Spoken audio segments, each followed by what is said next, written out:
Welcome back to another episode of our new title, The Ordinary Experience. The name has changed from I will name this podcast later. I know some people have reservations about that, but I feel it reflects the content that we're producing and the stories that we're telling and the overall purpose of what we're trying to achieve with this podcast. So my guest today is a good friend of mine, or another good friend of mine, Niam Patel. Good afternoon. Good afternoon, good morning, afternoon. good evening. It's afternoon. It's afternoon. I was thinking, is it morning or afternoon? How have you been? Yeah, no, I've been good. Just doing me, really. Just doing you? School? yeah. How's that? School's good. Second year of A-levels. It's more stressful than past years, really. Obviously with COVID and stuff as well. How have you transitioned with dealing with that? Because obviously year 12 you did without COVID. Yeah. And then year 13's been with COVID. How's that been? Yeah, no, that was messed up. Like, the government needs to do something about it. Because We're getting into politics now. Yeah, obviously, to be honest, I felt like I did have a year 12. Because year 12 is meant to be your relaxation year, really, of sixth form, like your fun year. But I felt like I did have it for the first part, and obviously we ended school in March, I think it was. Right. And then, so after March, we've got March, April, May, June, July. So 5 months of school, which we've missed. And can't really lie, the school didn't really do much for the sixth form, especially because I know people in year 11 in the secondary school, and they had proper lessons, so like online learning and stuff like that. How have you found that? Because obviously that's got to be an adaptation as well, because you're usually dealing with teachers teaching you. Or have you always been a self-learner type of guy? I've been more of a self-learner. I cram. Well, I used to, other than this year, before I would cram a lot of stuff, so I wouldn't revise. I would learn, carry on doing stuff, but I'm better suited to like revising later, so more closer to exams. I need to show you some revising videos. I'm going to send you out after this. I'll send you a couple videos that I found useful. Really, what was that? It's actually the guy that got me into kind of YouTube. Yeah. His name's Ali Abdal. I rinse his name because I think he's such an awesome guy. He's a part-time doctor, part-time YouTuber. Yeah. Went to Kenya, went to Cambridge, and studied medicine there. But he makes productivity videos, and he started doing his YouTube on revision videos and how to revise. Yeah. And revision techniques. And some of the stuff that he uses, I'll pass on to you, and so that you can use it for your exams and stuff. That'd be great. Cheers. I've known Niam for how many years now? Ishan and Samir known each other. Oh, Ishan and Samir. So our brothers first met, and then myself and Niam met. So we've known each other for like a good 6. More than 6. 7, 8. When did you join the school? So I've been at the school for 6 or 7 years now. But I knew you beforehand. Yeah, so about 8 or 9 years. So 8 or 9. Wow, it's been a while. Yeah. It's been a while. So I've watched Niam grow into the man, not the boy, but the man that he is today. So I remember Niam as a kid, this kind of small, scraggly kid joining school there, because we went to the same school. Chachunda. Huh? Chachunda. And we sort of grown together, but I haven't seen Niam for a while, and today was sort of me wanting to explore Niam's life and tell Niam's story of growth that he's been through. And catch up, isn't it? Yeah, it's like a very long overdue catch up, learning about your life and diving into some of that. So tell me what it's been like going to the school that we go to, because we obviously I went to a boarding school, you go to a boarding school. Yeah. What's that like? It's like, it's a whole new world within itself. Like, if I'm being totally honest, it's a whole new world within itself. But for me, because I was a day boarder, which means you get to go to school and you go there for the day and you come back, but you get to stay however long you want with the boarders. It was like going from one world to another, because... You didn't go to a boarding school before that, did you? No, I didn't. I went to school primary school up in Croydon. But even from Croydon to Red Hill, Reigate area was a massive culture shock, even though they're so close together. Really? It's a big culture shock. And you were able to realize, you realized that at the age that you were, so what, like 11? Yeah, at 11. Because... What's the difference? So it's a massively racial difference as well. Racial difference? Like cultural difference. So my school back in Croydon was just full of Indians and Nigerians and Ghanaians, like all of these people. And going into year 7 to year 9, especially, basically I had one or two brown or black friends, and the rest were just from here and white. And it was just like the cultural, like what I'd like say, what I'd learn, what I'd hang around with was just completely different. So were you comfortable initially? Well, obviously I did have a few white friends in Croydon, but even they're different to what I was like in Reigate. So do you feel that the Niam of today doesn't have the same sort of friends as the Niam of... Not necessarily. Okay. Because, so from year 7, going to Royal Alexandra and Albert, the people were like a lot different, a lot nicer people. But going from year 6 to 7 is a massive change within itself. That you get exposed to a lot more stuff in life. Mm-hmm. And at RAA, it was like when you go outside of the school, mm-hmm. it's so much different to when you're inside of school. Inside, you're living like a fairyland. Yeah. Because like schools across the road, because I was friends with a lot of people from other schools around here as well. They would it's little stuff. Like they used to go home straight after school and at 4:00, 3:30. Mm-hmm.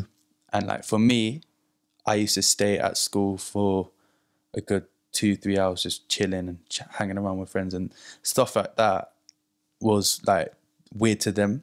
What's that like on developing relationships with people? Because boarding school, granted, I feel like it's a little bit ancestral.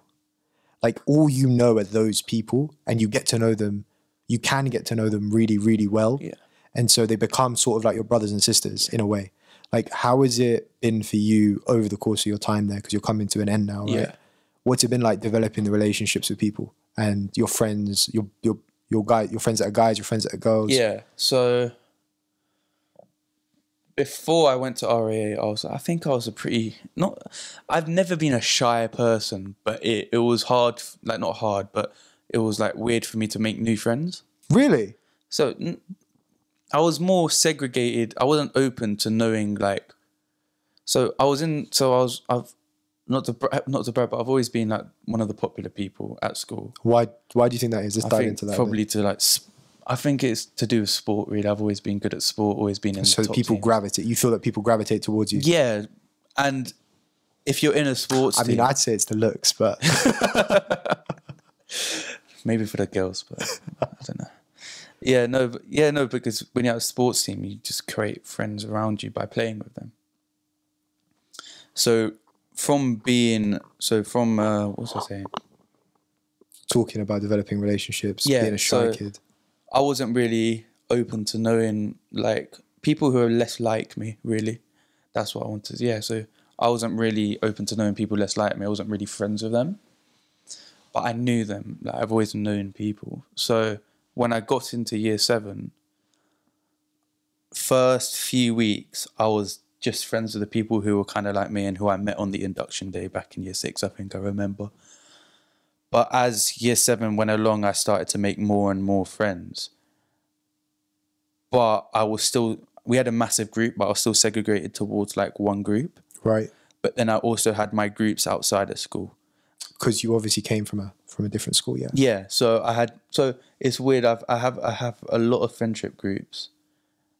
I went from my friends from my old school, mm-hmm.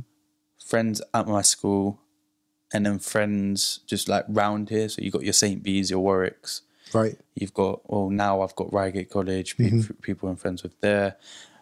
And then I just made my own massive social circle between all of them. So I would go from one group to one. But as a day pupil, you're able to do that, right? Yeah. And I think if you're a boarder, especially, I think it's near enough impossible to do that.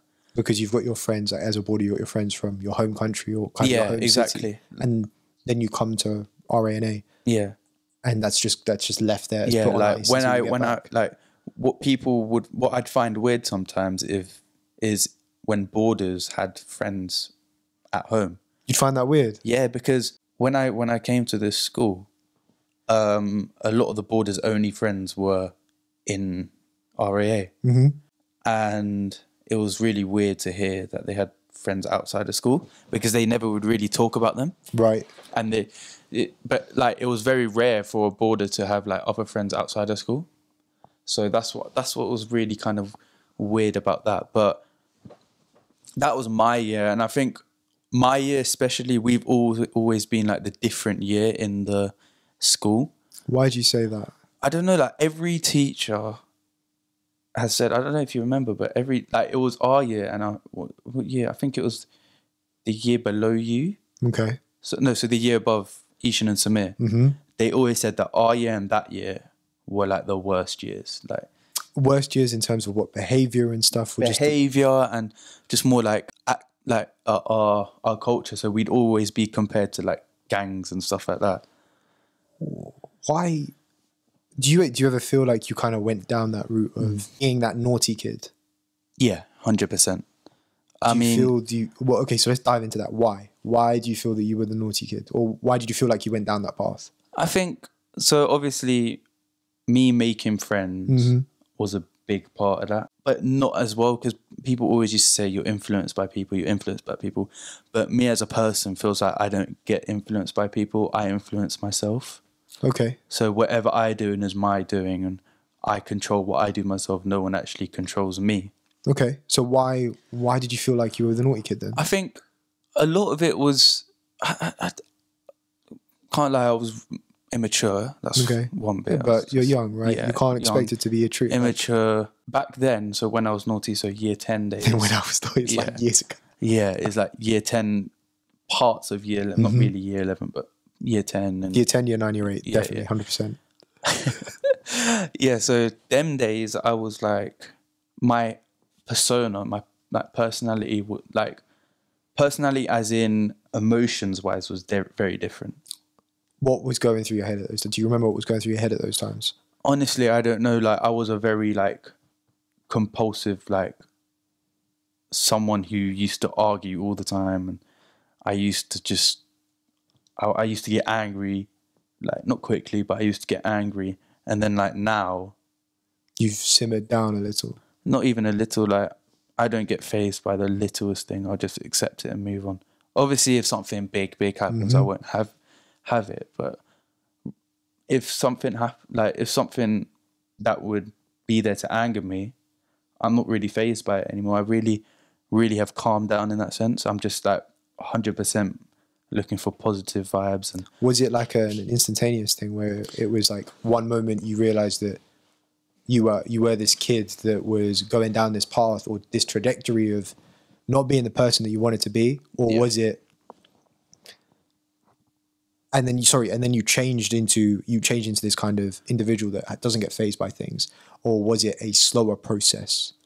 It was fairly quick. If you think as in how, like, that something to that magnitude, because that's a big mindset change. Yeah, if you think of something to that big of a magnitude of mindset change, it was fairly quick. It literally.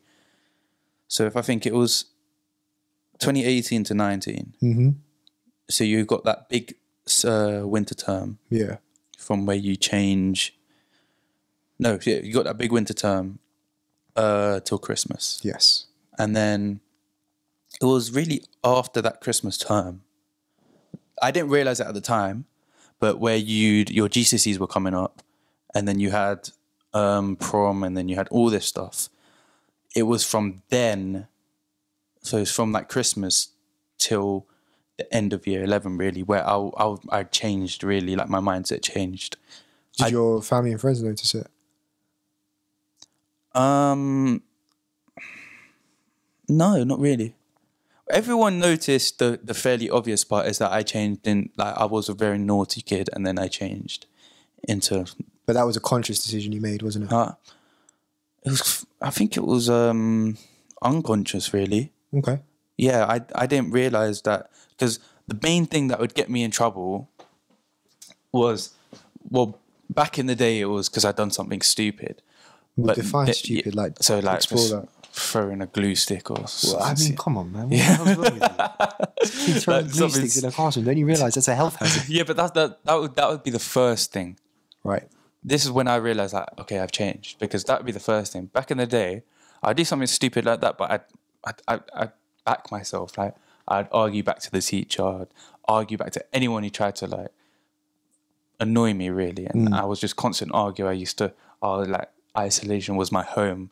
And, like, I used to just, I used to walk out of lessons and. Really? Yeah, when the argument got to that point, I would just be like, I've had enough, and I'd walk out the lesson, because it was a big thing to just walk out of a lesson. Do you think you did it because? Okay, so obviously you say you back yourself, right? But did you ever do it just because of the being seen aspect of it, of your mates and everyone around you going, ooh? Because when you, like, to some extent, to some extent, so it fueled your ego a little bit. Yeah, to do that. yeah, it did. Like, that was a small part of it, but but it was also the fact that you see the other person as a villain as soon as they, like, do something that annoys you, and then there was also the fact of, like, I think I'm getting picked on. Why do you think you're getting picked on? Did you ever play the brown card? Yeah, by teachers, I thought I was getting picked on, but then now I realise I was never picked on.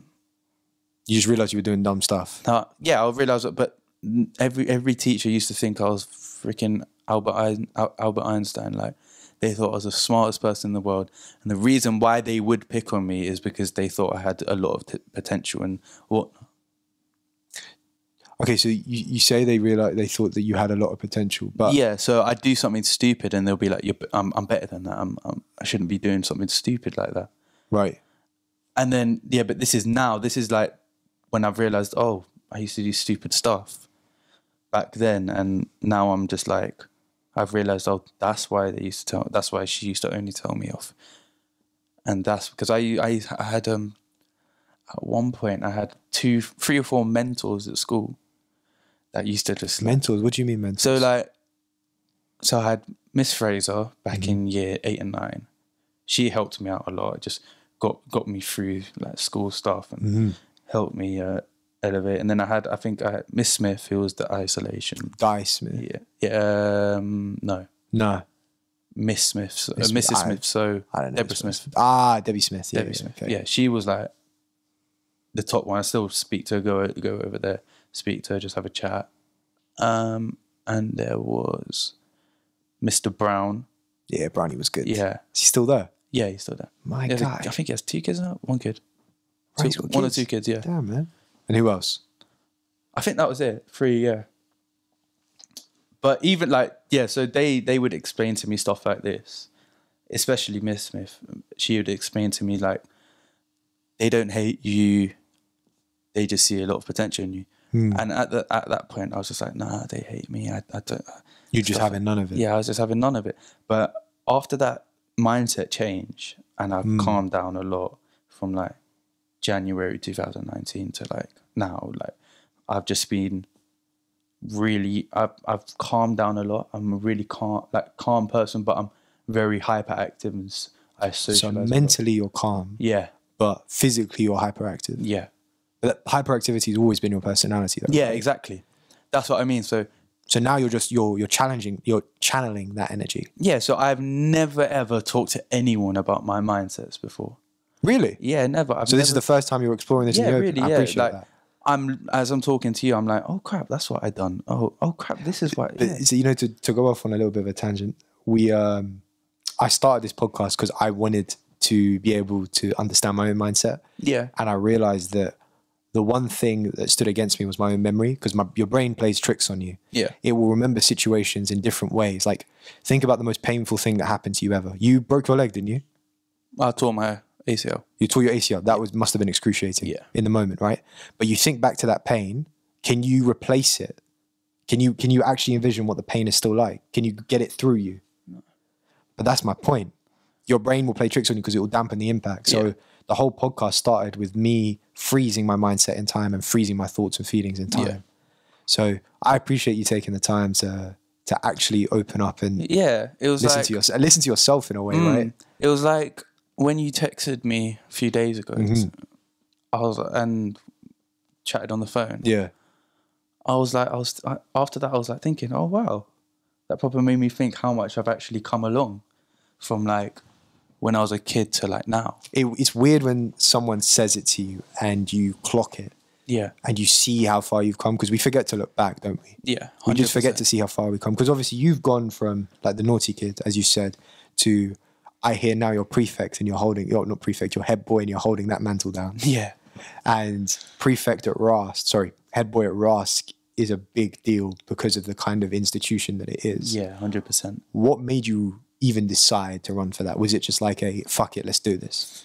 You know what I said. Run me through the process. Yeah, right? So initially I just ticked the head boy box because I was thought, why not? Yeah. I wanted to be a prefect because I think it would make my mum proud. It would make like a lot of the teachers who helped me through them proud to see. Oh, so you weren't even doing it for yourself in a way? Not really, no. I thought because to an extent, I was doing it for myself. I was like, yeah, it'd be good for my UCAS reference. Okay, of course, yeah, absolutely. Yeah, and also it'd just be like I remember, I think it was, I don't know if you know Obafemi. I think I've heard. Yeah, so he was telling, me and my friend, we were thinking whether to apply for prefect or not. He was in the year above you? Yeah. Okay, so I think I come across the name. Yeah, and he was explaining to us what prefect actually does for yourself. And he said it really matures you as a person. Right. Yeah, like that's what he said to us. And he's like, he told us as a person himself, from when he was not prefect to when he is prefect, it's like really helped him come along, improved him as a person. So I was like, all right, I want to see that happen. So I applied. Dude, you're becoming a really conscious individual. It's quite amazing. What do you mean? So like you're really conscious about yourself now, in a good way, in a positive manner, rather than being self-conscious in the way that's a negative manner. So you taking the time to think to yourself, actually, that's something that I want to see. I want to see myself grow at the age of 18 is so powerful. Like during that mindset change between 2019 and whatnot, it was one of those big things was doing stuff to make myself proud, doing myself to make myself what's what I'm looking for? Take your time. Doing stuff to make not doing stuff to make myself look good for other people. Okay, yeah. But doing stuff for myself, for me, because I'm doing stuff for me, not really for the pleasure of other people. Absolutely. Yeah, so like that was one big thing, and I think that was a bit that like made me want to apply for the prefect. And then so you had this chat with Obafemi. Yeah, and I was like, okay, I want to see myself grow in that way, because I saw a massive change from me in year 11. No, me in year 10. But there was still some aspects of like... You wanted to iron out a little. Yeah, 100%. Sharpen out the edges. Yeah, like... And so I applied for prefect, took the head boy. I'm not going to lie, I just took the head boy box just like for why not? Because I didn't really think it through. I 100% didn't think I'd get it. Really? Yeah, 100%. I did not think it. So you even doubted yourself in it? Yeah. So you thought that someone else would get it? Yeah. I did not think I'd get it. And so I didn't think I'd get it 100% like before. But what was a massive shock was when I got it, so this year, coming back to school, a lot of people in my year expected me to get either the deputy head boy or the head boy. So tell me, when did you, because I know it might have changed a little. I went through the interview process at the back end of year 12. Same. Yeah? Yeah. So what was that like? So did they choose you and tell you then, or did they tell you in year 13? So you apply for prefect, and then prefect list got shown. Yep. And so you have to become a prefect before you become a... Yeah. Yep. So prefect, Miss Bellaby sent out the prefect list of who the Miss Bellaby is your head of sixth form. Yeah. He sent out the new senior prefects, and then straight after that, they'd send you like about four individuals. Right. No, four individuals emails on if they got an interview to become the head boy, head girl. Okay. And it's not an interview to become deputy, because if you don't get head boy, you still may get deputy. It's out of those four to get head boy or deputy head boy. So who was in the running? Was it you? Me, a boy called Alfie, a boy called Alex, and a boy called Jason. Are they friends of yours? So... Or more peers, just peers? Yeah, well, it's weird. So if we like tangent away back to like making friends. So when I went through, so year 7 and 8, I was pretty confined to my own group, and I wasn't really, I was friends with a lot of people, but I wasn't really friends with people who are not like me. I got you. And then from year 9, I made friends with a lot more people. So you came out your shell a little more. Yeah. So I think I remember that year. Yeah.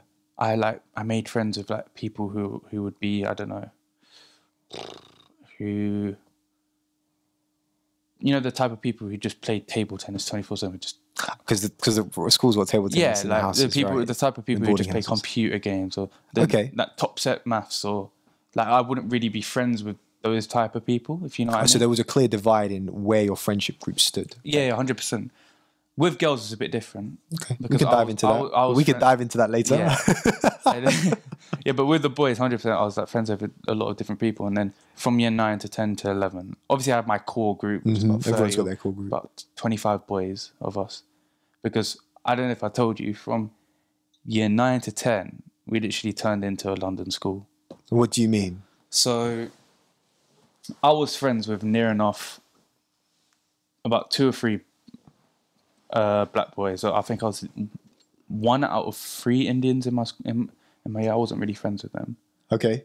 But from year 9 to 10, I don't know what triggered it, but about, I don't know, half the year was like a lot of Nigerians from Lagos joined the school, a lot of London boys joined the school. So we had boys from Harris Academies across the school. Because I feel like our school has always been kind of a melting pot of different people. Yeah. Like always. And it's always been a sort of dropout type of, if you can't get into Whitgift, you come to Ras. But it's changed now. Okay. It's still that, but it's also changed from, so from year 9 to 11, that like changed. So that there was a group of 25, 26 of us. And there was only 1 or 2 white people in our group. So from changing that, it was like I've gone back to like my school, like your primary school. Yeah, so like I'm like back. So I'm like I've experienced this, and now I'm back to this. So I've got 2 different things to go off. And then it became like my friends from outside of school, round here, Reigate, Red Hill area. They were near enough more like what I had experienced in year 7, 8, and 9. Okay. And then my friends in year 10 to 11 are what I experienced in, well, even year 12 and 13. Now, well, a lot of them left, but there's still like a massive group of us. Okay. But yeah, so from year 10 and onwards to now, it's like, all right, I'm back to like what I was. So it's like my school friends were the people who I had experienced back in year 6 and 7 and stuff. And then my outside of school friends, so for around Croydon, around Coulsdon, Red Hill, Reigate, all of them, they're like what my friends were like in year 7, 8, and 9. Okay. And then so we're talking about peers. You're for the 4 candidates. So 2 of them I was like mutual friends with. I was friends with. Yeah, I'd consider them friends. And one of them, they might listen to this. Huh? They might listen to this. Yeah, they're friends. Yeah, they're friends. I speak to them. And then one of them was just like really peer, but now because he's the deputy head boy, I'm friends with him. And then it's all right.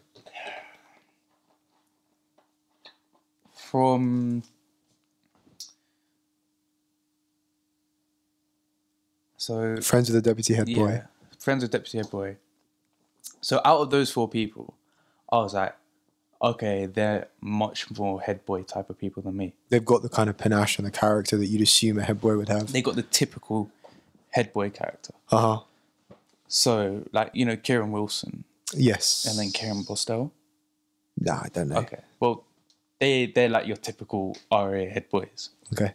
I mean, you could throw my name in the mix. Yeah, no, you were like back in the day. Because like, okay, in the recent past. Recent years, they're your typical. How are you making me sound old now, man? I'm only a couple years. Wait, when were you head boy? I was head boy 2016. Yeah, 2016. 2015, 2016. Okay, I was in year 8 then. Yeah. Yeah, so they were your typical head boy. Right. And there's a certain character that you define as a head boy. And it's not the perfect student, but it's like this well-rounded individual, right? Exactly. And they were well-rounded too. Like circles. Yeah. And I was like, okay, there's no way. So did you think your baggage of the past of this naughty kid that was around in like year 8, year 7? That's what I used. Swear? Yeah, really? I used it. Go on. So obviously we got the interviews. So how did the interview process work? What does that like? We done it on Microsoft Teams because COVID and okay. Yeah, so slicked my hair because my hair was massive, like long. It was like down here. So I was like, make myself look presentable, slick it back kind of. And then, so I got an interview with 2 deputy heads. Okay. Because there's 3 of them now, isn't it? Yeah. It's that whole pyramid structure. Yeah, exactly. Well, yeah, it is. We'll get that's the topic for another conversation. Yeah, so I got an interview with them, and I knew both of them. I knew both deputy heads. Okay. But they're new deputy heads, so I don't think you okay.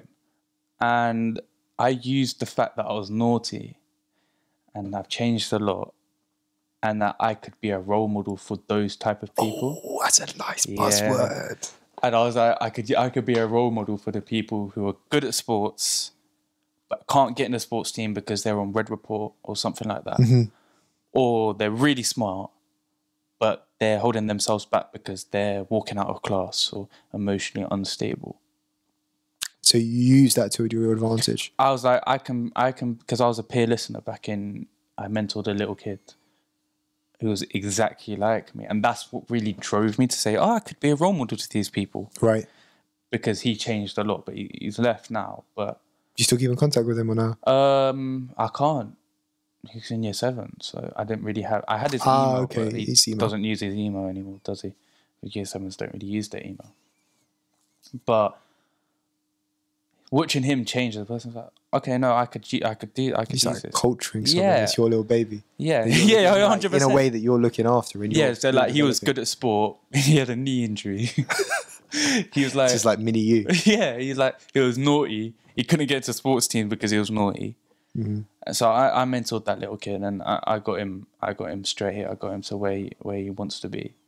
Well, not myself, but I had hope. So after doing that, I was like, okay, I can use this. I can do this and become a head boy. I after even doing that, I had more hope, but I was like, nah, it's these 2 people. There's no way. So I done that, and then I used that, and one of the deputy heads is like head of like the peer listeners as well. Right. So okay, that's like more brownie points just to say that in front of him. And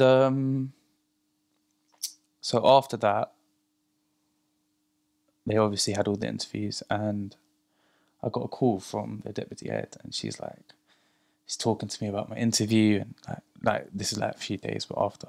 Oh, really? Yeah. So, they gave you feedback? Yeah. No. So she's talking about my interview. She's talking to me how she liked my interview. Okay. And then so towards the end, she's like, I would like you to be the head boy. But I thought that was her personal opinion.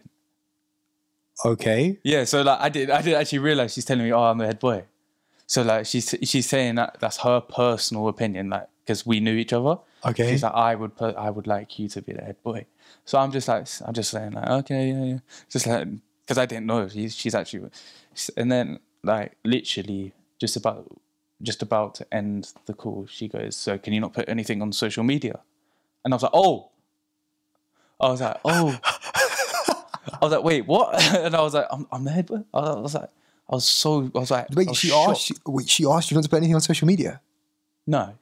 You can't put it until the announcement, isn't it? Really? Yeah. Oh, man. Ain't it? Yeah, but that's the moment I realised, oh shit, I'm the head boy. What was that moment like? I was shocked. Like I called mum up, and she goes, "Now you're lying."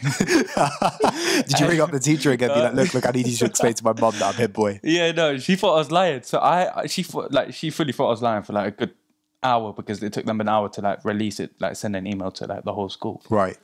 So as soon as they said, I screenshotted it, I sent it to mum. She's like, "Oh, you're the head boy." And she goes, "All right, you need to get some new suits for you need to get some new suits. You need to make sure you have a haircut, shave that beard." I was like, "Oh, for God's sake." Because she was really like, I was quite worried myself. What? Worried about what? Work-wise, like fitting in the work. Yeah, but... Yeah, I know, but I was gassed. Like, I got heaps and heaps of messages, Snapchats and everything. Like, loads of Snapchats saying, "How did you do this? What? This is crazy." Like, people were shocked. Like, no, not people. My friend... No, actually, no. People were shocked at first. But then I've come back to school in year 13 and they're like, "No, we expected you to get it." And they're lying. They've had a summer to sit on it. Like, but my friends said that, but people who were my friends but not my close friends, they said, "No, we we expected you to get either head boy or deputy head boy." And I think that's because... Did you think that you'd even be in the running for deputy head boy?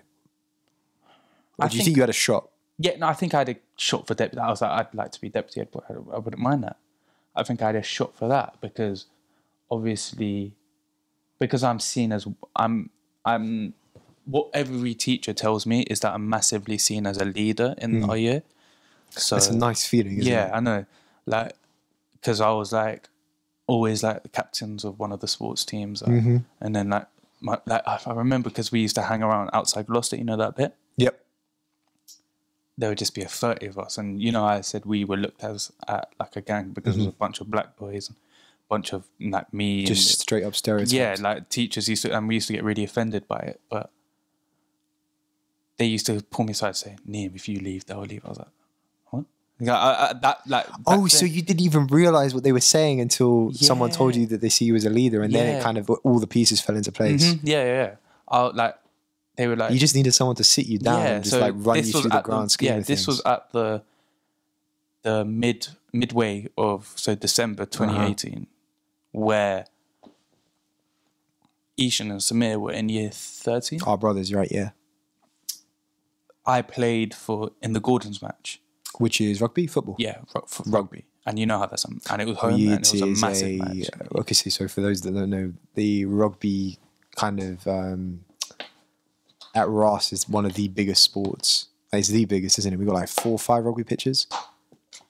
4 or 5 rugby pitches. So it's a massive, massive sport at Ross. And the Gordon's rivalry goes back like decades, doesn't it? Like it's like El Clasico. It's like fucking. Yeah, it is. It's a little bit like our El Clasico. Yeah, there's a separate cup for the first team rugby match. Yeah, it's mad. I never played in it, but go on. Yeah, so I played there, and then it was one of the best moments of like my life, I think, because just like it was like playing in a stadium. Like that's crazy. Like we were talking about basketball, like rubbish it must be to not play in the bubble. Yeah, exactly. Yeah. Like to play with fans was crazy. Like you just hear the crowd. Like even though it was a few hundred people. Were you captain? No, I was playing for 2 years up, so I wouldn't be captain. You were playing for 2 years up? Yeah. Oh, wow. Yeah, I was playing for the first team when I was in year 11. Damn, man. And then that at that moment, I was like, oh, and then some like teacher came, like Mr. Brown, I think it was. He was like, yeah, so the younger year, they were like, oh, I want to be like Niam. And like the year 7. That must have been a phenomenal feeling. You know what's crazy? Like, what's the most crazy thing? So it was like back in when I was playing the Gordons match for the first team. Now, because I'm head boy, it's like the fact that like little junior school kids and year 7s, they come up to you like they're fans. Like that was like you're lucky you got that. I never got that. You didn't get that. Like I remember because I was doing we'd done a remembrance service and I had to read out the names. Yeah, I know what you're on about. Done that because we done it on video. The whole school had to watch. Okay.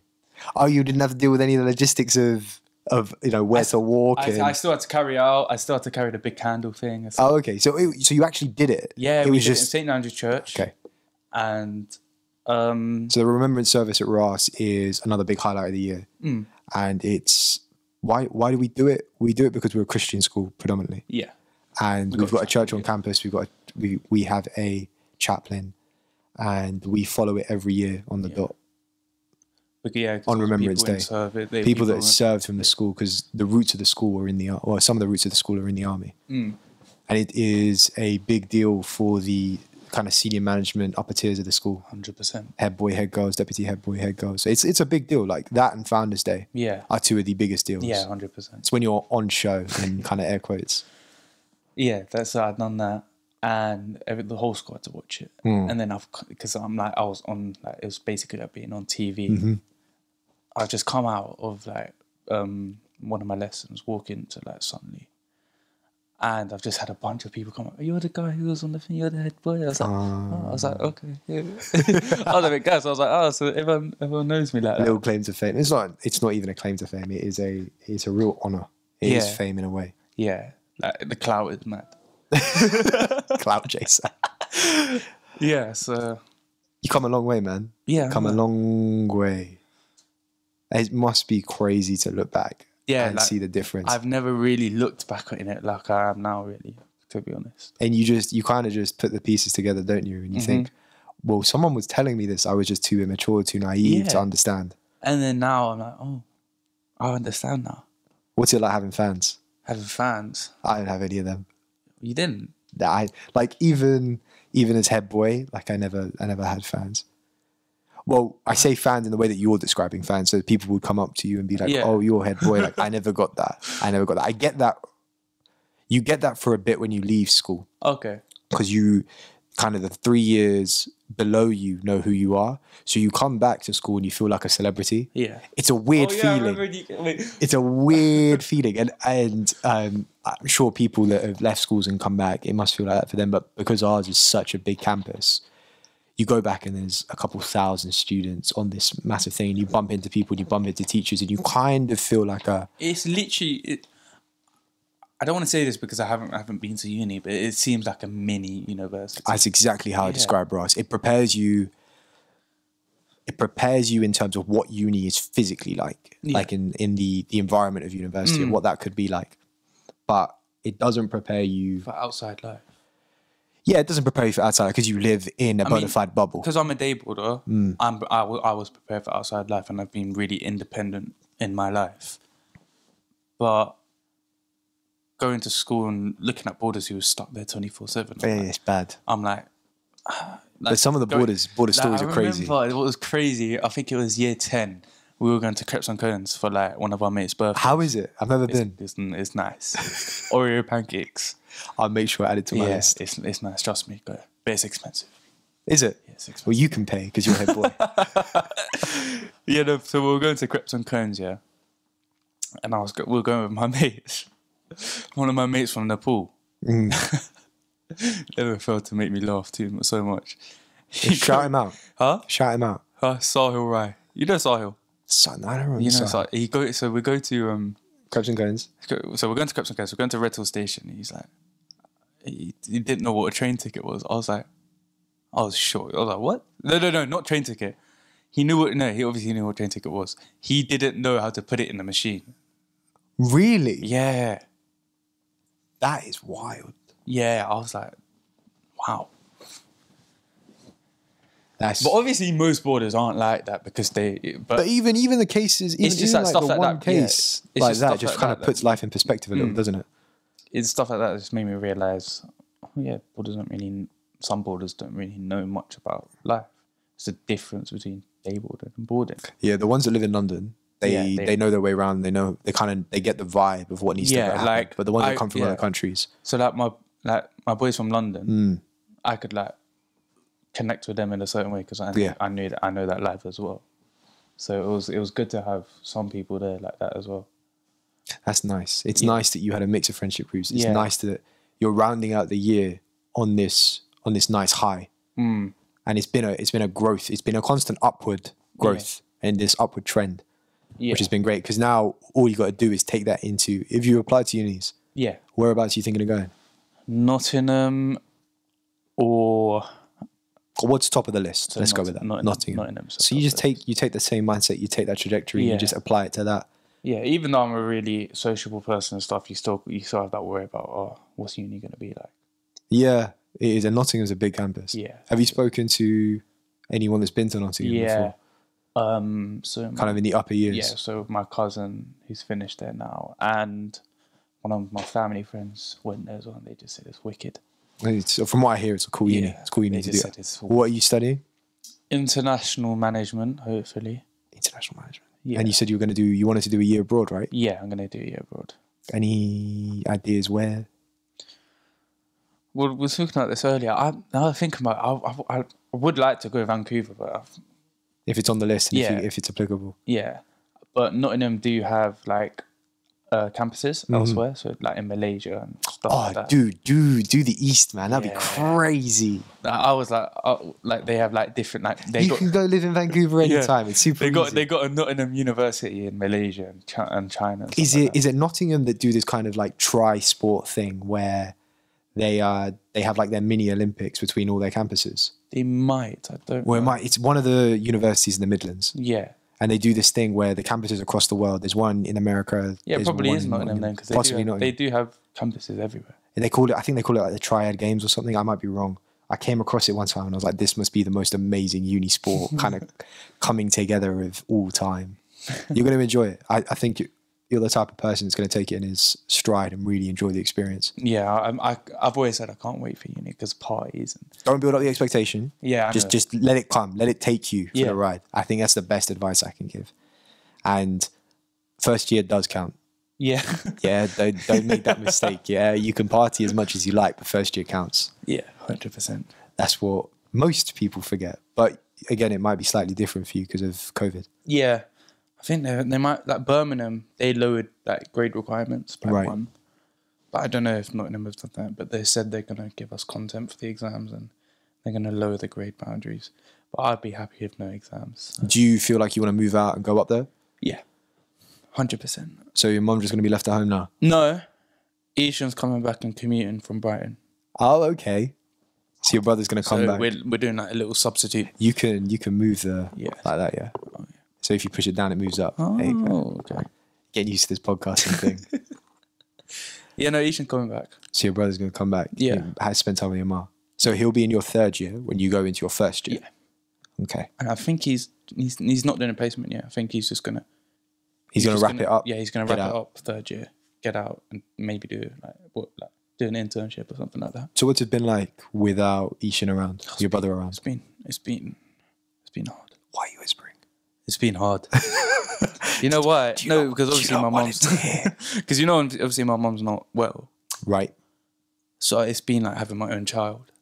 Oh, yeah. It literally has. So I cook, I clean, I wash up. So in a weird way, it's sort of preparing you to live by yourself. Yeah, like it literally is like mum helps every now and when she can, but majority of the time it's like living by myself. Mm-hmm. So I wake myself up to go school, walk home. I'd expect you to, Mr. I'm 18 years old now or 17 years old now. God damn. Like, she used to wake me up all the time. Like, no, she didn't wake me up. Ishan used to wake me up all the time. Because mum used to, like, when I was younger, mum used to leave at like 6:30 or something. Mm-hmm. So it'd just be me and Ishan in the house. And then at the time, Ishan used to drive. Right. He'd wake me up and he'd be like, it's a nightmare. So when I told him, I wake myself up, he was so shocked because I wouldn't wake up. I'd be in bed till about 7:50 or something like that. And school starts at 8:30 and I've still got to do a 15-minute walk up. Just run up. It's a good leg killer. Yeah, no, because he used to drive us. That's why he used to get me up early. And I was like, I was tired. Yeah, but now it's literally like living by myself. Well, not like by myself, but it's like having a child. Having a child and looking after. Give her tablets when she needs her tablets. Really? Yeah. So you really are taking a lot of responsibility. Yeah. Upon yourself to help mum. Yeah, she's taking CBD oil. It's good stuff. That stuff's good stuff. It really does help with the pain. I take it 100%. Like. Have you taken some? No, I've never taken some. I highly recommend it. If you ever get any sporting injuries. Because watching her, she's been taking. How many milligrams does she take? 2 drops. 2 drops. Yeah. You can show me the thing after. Yeah, I'll show you the thing after. But it's like on the Joe Rogan podcast now, aren't we? It's like talking about CBD. It's like, I had this crazy experience. No, they take out the THC though. So Yeah, obviously in the UK it's not legal, just for clarification purposes. Yeah, that I'm not getting in trouble. all right, no, yeah. So she was on that nambroxin and stuff like that, Right. and they're hardcore. Like they're worse than codeine and stuff like that. You know codeine? Yeah, I've had codeine before. Yeah, that's what I was on for my knee. But she's on like something worse than that. I'm not gonna lie, codeine's some good stuff. Yeah, I still have it upstairs. Like, because I didn't take all of it because it makes you so uncomfortable. Yeah. And so she was taking nambroxin, and she's like she has little episodes where she like her arms like completely done out. Really? Yeah, so she can't, like, she's just hurt, like, agonizing pain. Yee. Yeah, like I just come home, I just see tears, and I was like, oh shit, okay. So but then she got this CBD oil, and it's just 100% helped. CBD, it most definitely has a positive impact on recovery, and especially pain management. Yeah, I know athletes take it and stuff, and I've got some issues with my lower back, my back, and my knees and my ankles because coming back from India, I lost 10 kilos. Wow. In the space of a month. Were you eating out all the time? Yeah, but we stopped, right? Because we weren't sure if we were going to have food. And so me and my dad went on to an intermittent fasting schedule. And we were doing yoga every day.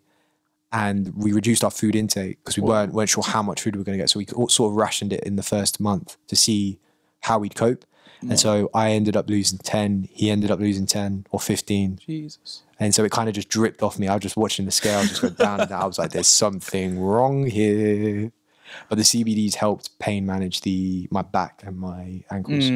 I've got no cartilage in my ankles. Really? Yeah, because like from playing sports so much, I roll my ankles all the time. So there's nothing left. Yeah, so like, dude, you should take it. Yeah, it's good stuff. So like if I go out, I'll roll my ankle at least twice. I'll ping you the link to my one. It's like it's this all-rounded type thing. Yeah. And it's pure CBD oil. It hasn't got anything else, any other oils mixed into it.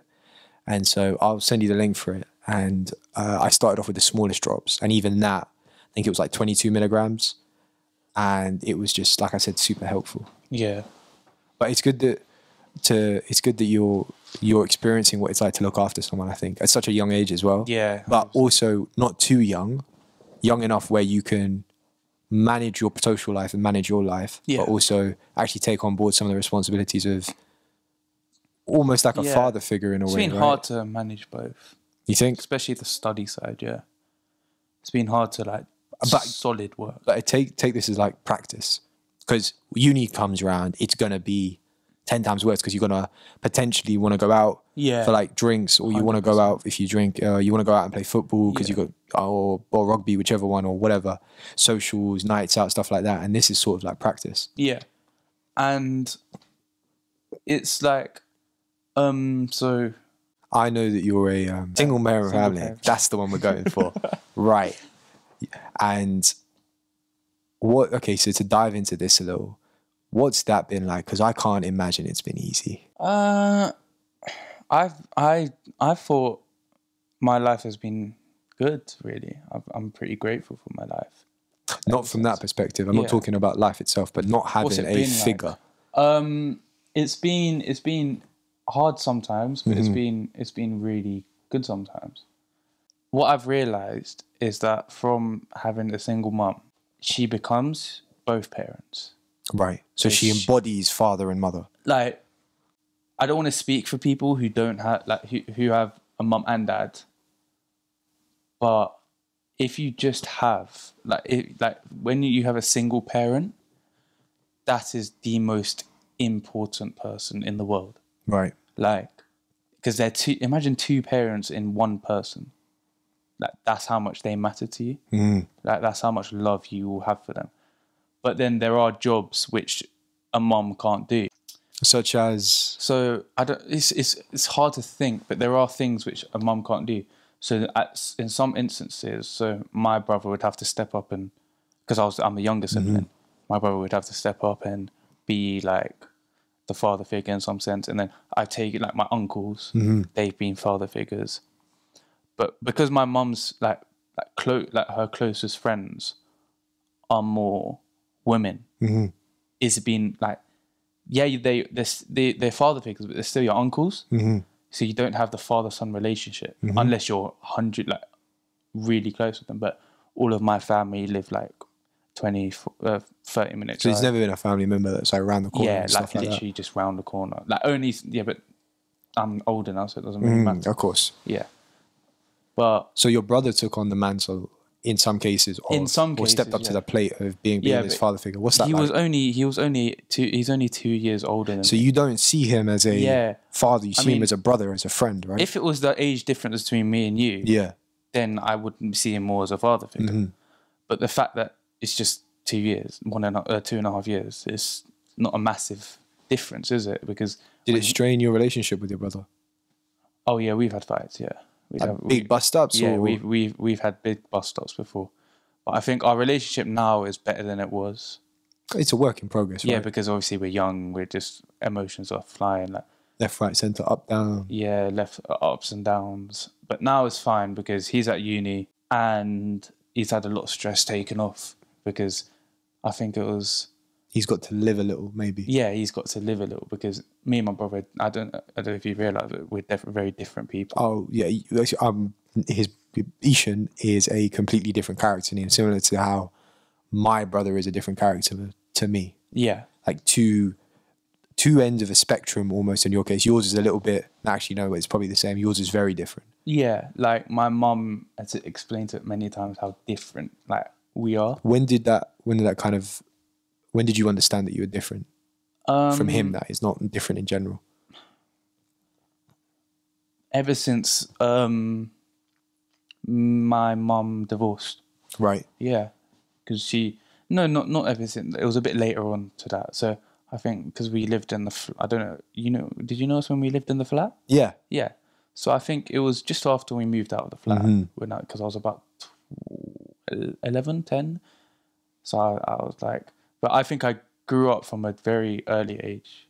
Okay. So I became, not grew up, but I've been independent, like a really independent person. Fast track growth. Yeah, I haven't really, I've needed my mum for a lot of stuff, but I'm trying to think of an example. So like, I've relied on myself.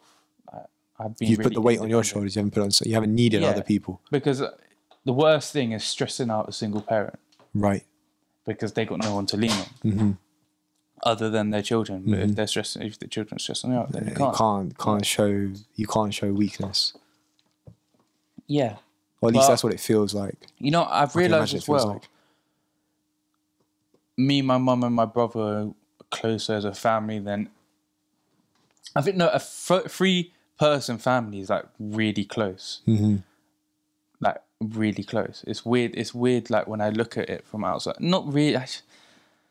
It's not closer than a 4-person family. You'd be surprised. I know what you're on about here because obviously I did a 6-month stint in India with both my parents. So it was just like kind of like a 3-person family, and you do grow together.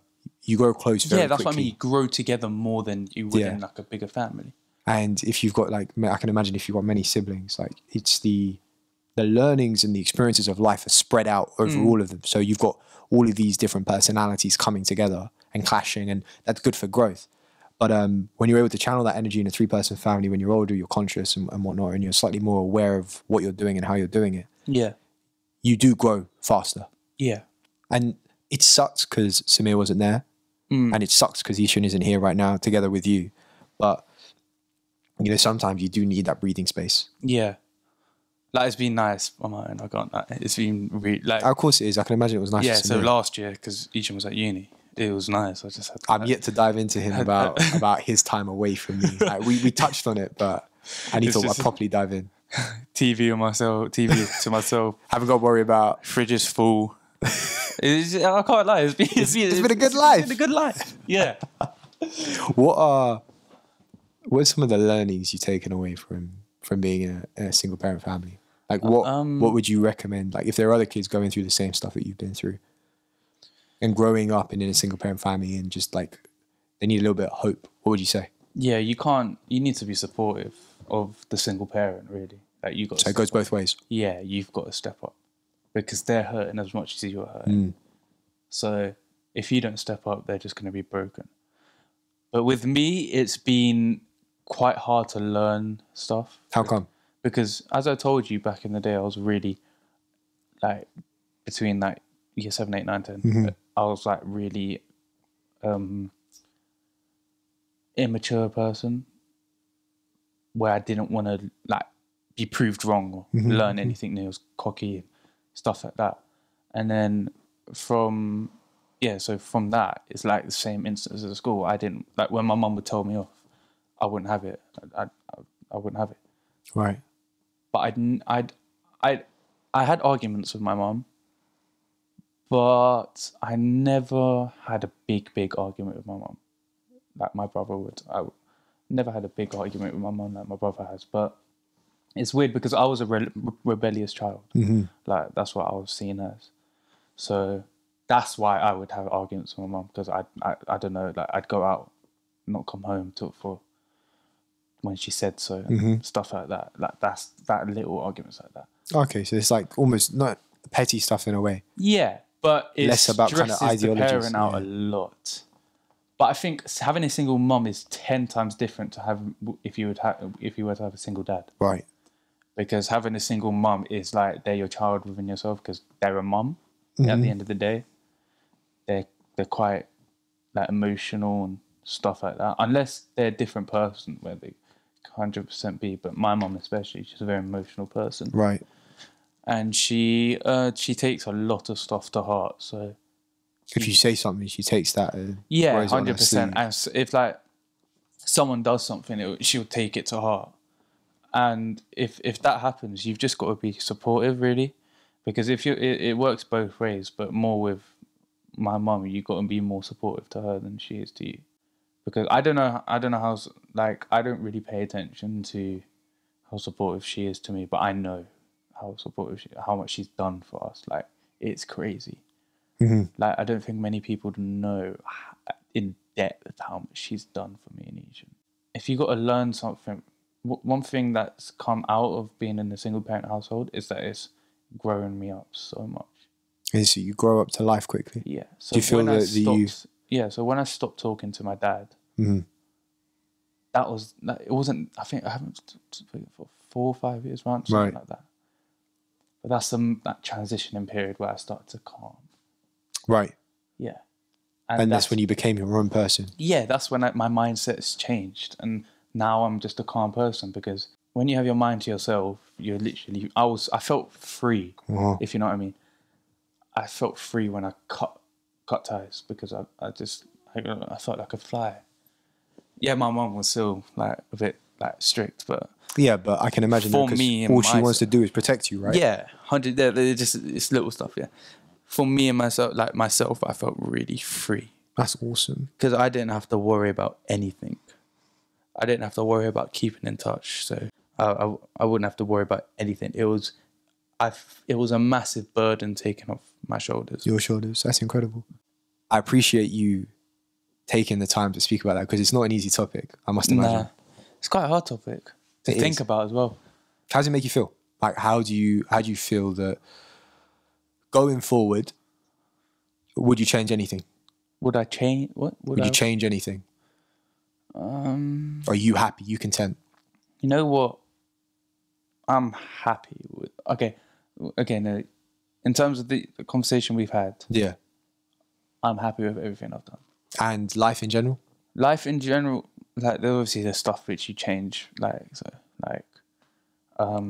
the topics that we've covered, like, you've obviously gone from you've grown through this naughty thing. You've grown as a kid in a single parent family. Yeah. Would you change any of your experiences through the growth of you? Because, maybe I'm not saying it right, but your growth is subject to your experiences, right? That you've gone through. Well, not everyone's perfect. Oh, granted, I'm not perfect. Yeah, so not everyone's perfect. So obviously there's stuff I would change to make myself a better person than I am now, because I'm not the best person now. I've improved a lot. My emotions, myself, my life, my school, education. I've improved a lot. Like, if there was an award for most improved, I'd be up and running for that. No, you wouldn't be up and running. You get it, mate. We ain't doing none of this. I don't think I'm going to get head boy stuff anymore. But if there was an award for, I don't know, the winner, I don't think I'd get it. If you know what I mean. I think I'd get a top 5 top 3. But I don't think I'd win the best person. But I think I'd get the most improved person. I like the fact that you've taken on this kind of lens of looking at your life through how do I make myself a better person? Yeah. Which is what I'm trying to do as well with my YouTube. But I think it's really cool that you're young, right? Like in the grand scheme of things, you're young. I'm not much older. I'm still young as well. And I like to keep that mentality of being young. But this is a topic that, and a lens of that looking through life, people don't, or a lot of older people come to later in life. Yeah. But the fact you're doing it now, and if you can hold it and build it into kind of your psyche of how you look at life, I think you will go on leaps and bounds. You know what it is, yeah? It's when people say if you talk about stuff, it will help. I never believed that until now. Really? Yeah, I never I've never ever. This is the first time I've ever really had a massive conversation about things like this. Really, like outside. Obviously, I've known in my brain that I've improved and stuff like that. But to actually have a full blown conversation about my life in general is like weight lifted off my shoulders, because I had it felt like the blood was rushing to my before this conversation. Like, not even before this conversation, but before at school especially, because a lot of stress building up for exams, stuff like that. I'm thinking about stuff that I could have done. I'm thinking about life in general, and it's all the not pain, but all the you got a lot of stress building up in your brain, and then when you let it all out and speak about stuff, you've got little holes in your head, just letting it all out like air, like your head can breathe, like a pressure cooker. Yeah, 100%. And it's like you can breathe again. So when I try to think of stress in general right now, because I've talked about it, I've got it out, I can't really think about anything I'm stressed about, and I think it's really helped me as well. What, sitting down like this? Yeah, just having a chat, because I've never really had a chat with anyone. It's powerful, isn't it? Yeah, it's just like when people say you're better off talking, you're 100% are.